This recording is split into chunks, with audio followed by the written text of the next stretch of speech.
Z updated the game once more, and now we've got a lot of the stuff the community's been waiting on. A new Choso Awakening move, Mahito nerfs, and some very surprising Megumi changes, as well as a Mahoraga adaptation for Infinite Void were added. It's an overall decent update, which this video will go over, but before that, make sure to subscribe for more Jujutsu Shenanigans content.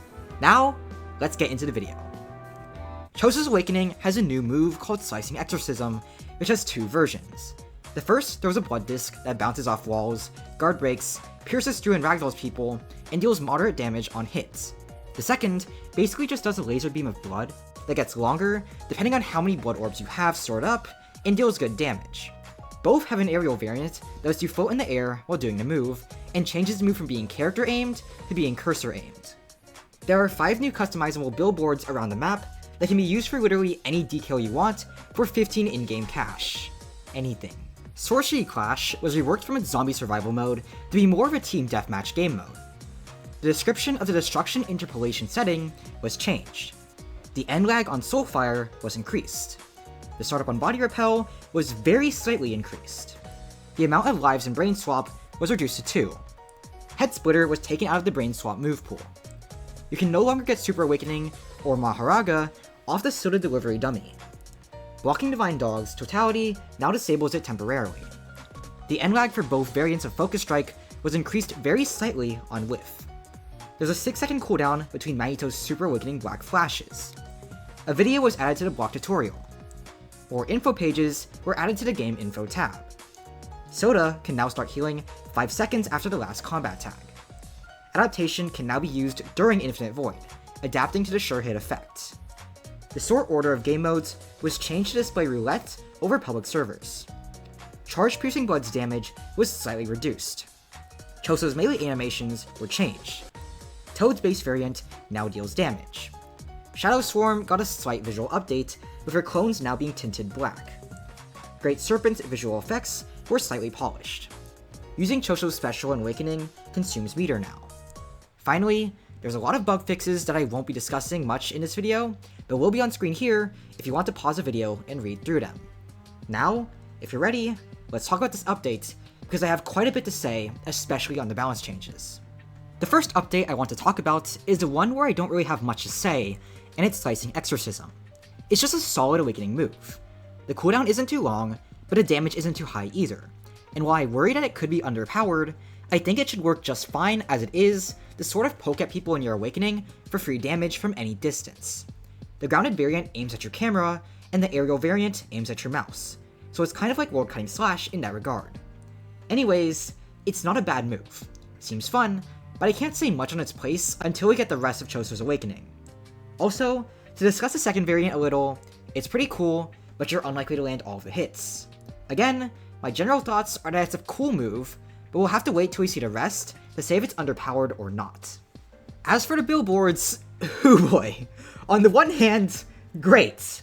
More freedom for players, fun stuff, and you can joke around by changing the billboard and stuff for funsies.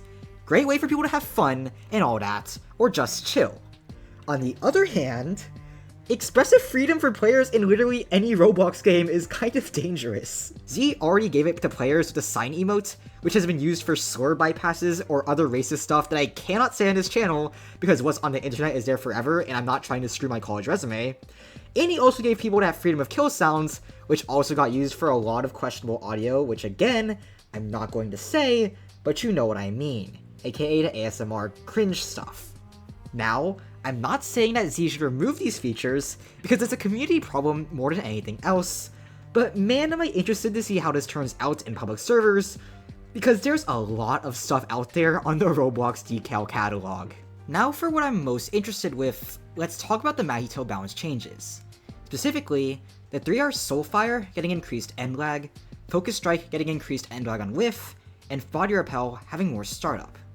All of the changes, from what I can see, seem to be designed to make spamming with Mahito way less viable and more punishing, as a way to balance out his spammy playstyle without getting rid of the low cooldowns that create it. It's sort of like how Gojo is.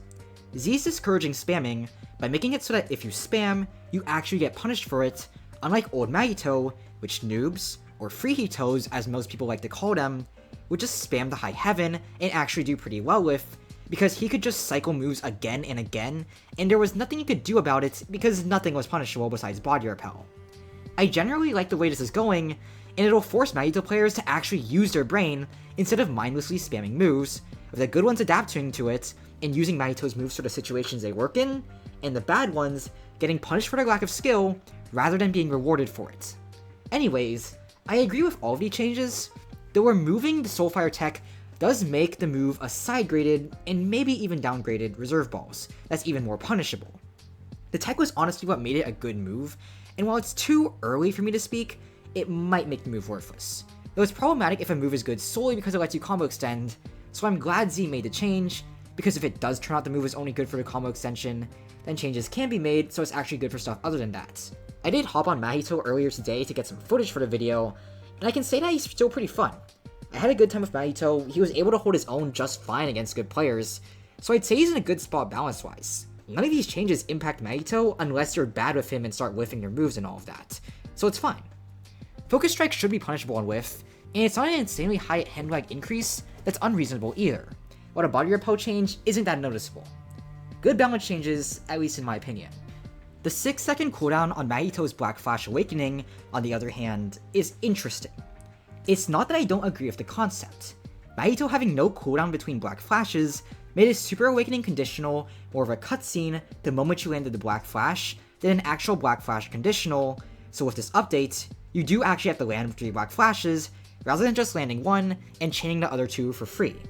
I will say though, it's just way too difficult to get his Awakening now. Like, damn near impossible in a ranked match if I'm being honest. One screw up and you lose it all. And you do have to be risky with it because you're on a timer with the cooldowns and with your Awakening slowly going down as you play. I think Z should adjust how much Awakening the Black Flashes cost so that he still has a good chance of getting his Super Awakening even with the cooldown. But let me know what you all think in the comments. Megumi got 2 other balance changes, and honestly I'm not sure how to feel. Toad getting base damage is a nice buff for Megumi, but at the same time, there's no point to doing his aerial variant now, since his base one is just better. And even if you want to say aerial combos, Megumi can easily start those with his Divine Dog's tech. Speaking of Divine Dogs, the disabling of the move on block does make him less spammy, but like, it's not necessary. Having 3 limited uses is enough of an incentive to not spam Megumi's Divine Dogs, so this just feels like overkill. It removes a lot of Megumi's pressure, and while it's not a gut, I just don't see why he needed to be nerfed in this aspect. It's just weird. Finally, Mahoraga got a little update and still made Adaptation, which is way simpler than I thought. Basically, if you use Adaptation in Gojo's domain, you become immune to the effect, no caveats to it, except that you're using Adaptation, so it goes on cooldown, and you get rid of any other adaptations like melee resistance or bullet resistance. There is a limitation in that you cannot switch your mode mid-domain, so you actually have to be in defensive mode before you get domained, making it really niche because you're really not going to be in defense mode that much against a Gojo unless you're trying to parry a Hollow Purple or something. It's balanced since you do have to predict, but definitely way simpler than I thought it was going to be, which isn't necessarily a bad thing. With that, those are all the updates I have to talk about in this video.